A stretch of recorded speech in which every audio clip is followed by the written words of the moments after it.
আসসালামু আলাইকুম ওরহমতুল্লাহি ওবরকাতুহু।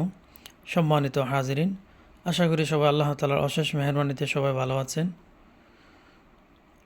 মোবাইলে যখন শুরুতে ইউটিউবে অথবা ফেসবুকে প্রবেশ করি, সর্বপ্রথম আসে বাংলাদেশের অবস্থা, মারামারি, হানাহানি, মাথা ফাটাফাটি, খুনাখুনি, এরকম।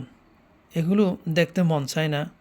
দেখতে মন চায় আমাদের দেশটা কিভাবে সুন্দর হবে, মানুষ মানুষকে কিভাবে বুঝবে, মানুষ মানুষকে কেন এত অসম্মান করে, মানুষকে কিভাবে মানুষ সম্মান করবে, একজন আরেকজনের পিছনে না লেগে কিভাবে মানুষের মতো মানুষকে বোঝার চেষ্টা করবে, সেটা আশা করি।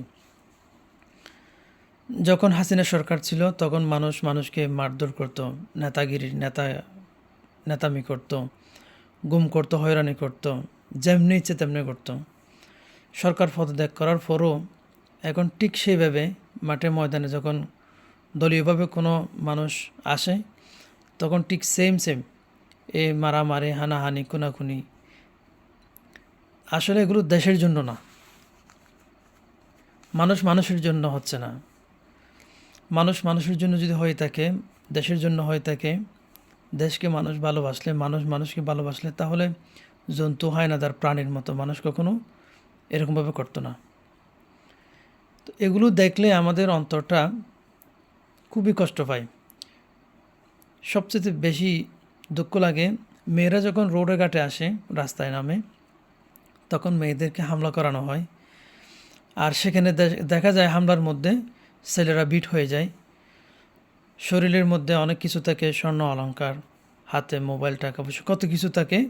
টানা খেঁচড়ার মধ্যে অনেকে জাপটাবাজি করে, এগুলো নিয়ে ফেলে, গায়ে হাত তোলে, তারপর টুসাটুসি দেয়, এরকম বেইজ্জতি করে। এগুলো হচ্ছে মা বোন, এদের গায়ে হাত তোলা, বেইজ্জতি করা, এগুলো কোনো পক্ষে ঠিক না। যে পক্ষের মানুষ হোক না কেন, এগুলো কোনো পক্ষের ঠিক না। আরব দেশে মেয়েদের কত সম্মান, আরব দেশ বলতে নেই, অন্যান্য দেশে যতটুকু দেখি তাদের অনেক সম্মান। মেয়েদের গায়ে হাত তোলা, আর কিছু কিছু মহিলা আছে কাজে কর্মের মধ্যে ব্যতিক্রম হয়ে গেলে পুরুষের গায়ে পর্যন্ত হাত তুলে ফেলে। এরপর মেয়ের গায়ে হাত তুললে তখন দোষ হয়ে যায় পুরুষের, মেয়েরটা হয় না। কিছু লোক এরকমভাবে পুরুষের উপরও অত্যাচার করে। তো যে কথাগুলো বলতে যাচ্ছে, আসলে দেশকে যদি কেউ ভালোবেসে থাকে, মানুষ মানুষকে যদি কেউ ভালোবেসে থাকে, আল্লাহ তাআলার আজমত, আল্লাহ তাআলার বড়ত্ব সেগুলো অন্তরে বসাবে।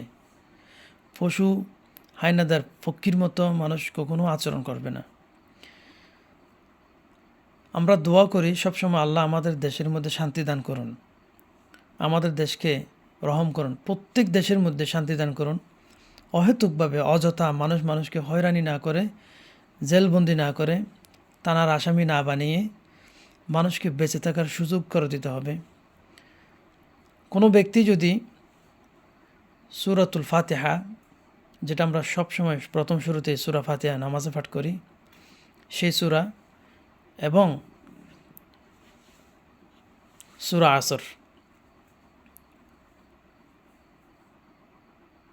একদম কোরআনের শেষে 30 পারার মধ্যে সূরা আসর, ওয়াল আসরি ইন্নাল ইনসানা লাফি খুসর, এই সূরাটা যদি কেউ পড়ে, বুঝে শুনে আমল করে, আমার মনে হয় সে কখনো দুনিয়ার পিছনে, দুনিয়ার মহতাজ হয়ে সে লেলিয়ে পড়বে না।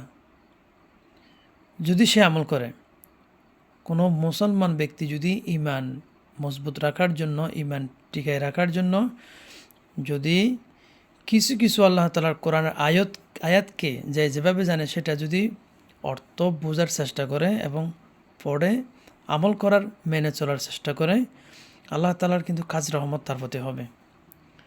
বেশিরভাগ ক্ষেত্রে যদি কোনো ব্যক্তি সূরা আসর কি বলা হয়েছে এটা একটু অর্থগুলো পড়লে মজা লাগবে, এর পিছনে আরও কী আছে পড়ার চেষ্টা করলে তার আরও ভালো লাগবে। তো যে সমস্ত ব্যক্তি কোরআন পড়তে পারে এবং তারা যদি এই সূরা ফাতিহাতে কী বলা হয়েছে, আমরা কি পড়ি, কিভাবে মেনে চলি এবং সূরা আসরের মধ্যে কি বলা হয়েছে, আরও বরকতময় আল্লাহ তাআলার শাস্তির কথা পুরো কোরআনের মধ্যে কোনো কিছু বাদ রাখে নাই। তো কোরআন যখন পড়ব একটু বোঝার চেষ্টা করলে, কি বলেছে সেটা একটু শুনে আমল করার চেষ্টা করলে, তো যে আয়াতগুলো শুনবো সেই আয়াতগুলো আমাদের মজা লাগবে। তো যদি আমরা আয়াতকে পড়ে যদি মেনে চলি, তাহলে মানুষ কখনো হায়নাদার হয় না, জন্তু জানোয়ার হয় না। মানুষ মানুষকে চিনতে পারবে, মানুষ মানুষকে ভালোবাসবে। মানুষের আমরা যে অবস্থা দেখি ইউটিউবে ফেসবুকের মধ্যে, ছেলেরা মেয়েদেরকে কত কষ্ট দেয়, মেয়েরাও ছেলেদেরকে কত কষ্ট দেয়। যার যেরকম সুযোগ সুবিধা আসে তখন তিনি সেভাবে ব্যবহার করে। সুযোগ সুবিধা প্রত্যেকের জন্য আসে, আল্লাহ তাআলা এগুলো দিয়ে থাকেন, পরীক্ষা করে থাকেন। তো এরকম অত্যাচারের সময় কেউ মারা যায়, কেউ আঘাত হয়, কেউ পঙ্গু হয়ে যায়, এগুলো জীবনের জন্য অনেক বড় ধরনের ঝুঁকি হয়ে যায়।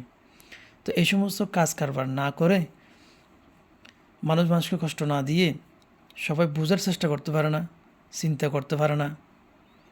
আমরা দেশের জন্য কিছু করা হচ্ছে না, সম্পূর্ণ নিজের স্বার্থের জন্য। লোভনীয় দেশের জন্য আমরা কেউ মহতাজ হই নাই, দুনিয়ার জন্য মহতাজ হয়ে আমরা এই অত্যাচারগুলো নিজেদের উপর করি, অন্যদের উপর করি। এই জুলুম থেকে বাঁচার জন্য আল্লাহ তাআলার কাছে দোয়া করেন, সবার জন্য দোয়া করেন, মানুষ মানুষের জন্য দোয়া করেন। এগুলো হচ্ছে কি বন জঙ্গলের পশু পক্ষীদের কাজ, জন্তু হায়নাদের কাজ।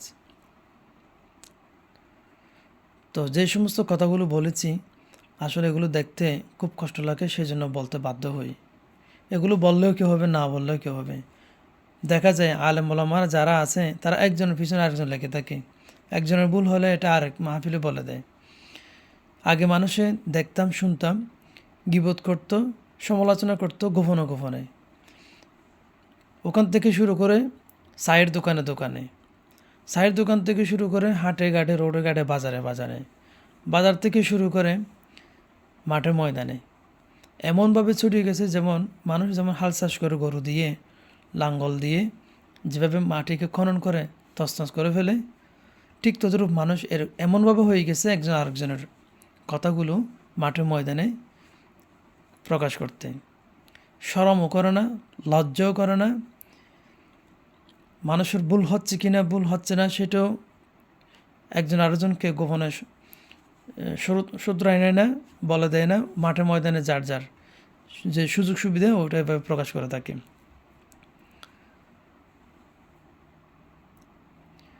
এগুলো আল্লাহ তাআলার দরবারে যদি বিচার হয় কত যে কষ্টদায়ক হতে পারে, আল্লাহু আলেম, আল্লাহ তাআলা ভালো জানে। আল্লাহ প্রত্যেকে মান সম্মানের মধ্যে রাখুক, প্রত্যেকে সুন্দরভাবে চলার তৌফিক দান করুক, বুঝে শুনে চলার তৌফিক দান করুক। যার যেখানে যেটা ভুল সেটা তাকে গোপনে বলা দেওয়া ভালো, যেটা যেভাবে বলা দরকার তাকে সেভাবে বলা ভালো, কিন্তু অপমান করে নয়। আর পাবলিকরা কথাটা ঠিক কিনা বুঝেও ঠিক বলে, না বুঝেও ঠিক বলে। আর বক্তা যিনি ঠিকের কথা আওয়াজ শুনে তার আরও জোশ বেড়ে যায়। আল্লাহ আল্লাহ আল্লাহ, এত হাদিস, এত কোরআন সবাই পড়তে পারে, সবাই বুঝে, সবাই জানে, সবাই পরহেজগার, সবাই তাকওয়াবান, সবাই ইবাদতকারী, সবাই বক্তা, কিন্তু আমাদের মাঝে এরকম কেন হচ্ছে? আল্লাহু আলেম, আল্লাহ ছাড়া আর কেউ কিছু জানে না। আল্লাহ আমাদের প্রতি আপনি কাছ রহমত দান করুন, মানুষ মানুষের জন্য ভালোবাসা বৃদ্ধি করে দেন, মানুষ মানুষকে বোঝার চেনার তৌফিক দান করুন। সবচেয়ে বড় হচ্ছে আল্লাহ আপনার এবং আপনার হাবিবের অনুগত করে চলার তৌফিক দান করুন। যে কথাগুলো বলেছি যদি ভুল ত্রুটি হয়ে থাকে ওগুলো বাদ দিয়ে সঠিক যেগুলো কথা সেগুলো মেনে চলার, বুঝে শুনে চলার আল্লাহ তাআলা সবাইকে তৌফিক দান করুক। আমিন। আসসালামু আলাইকুম ওয়া রাহমাতুল্লাহি ওয়া বারাকাতুহু।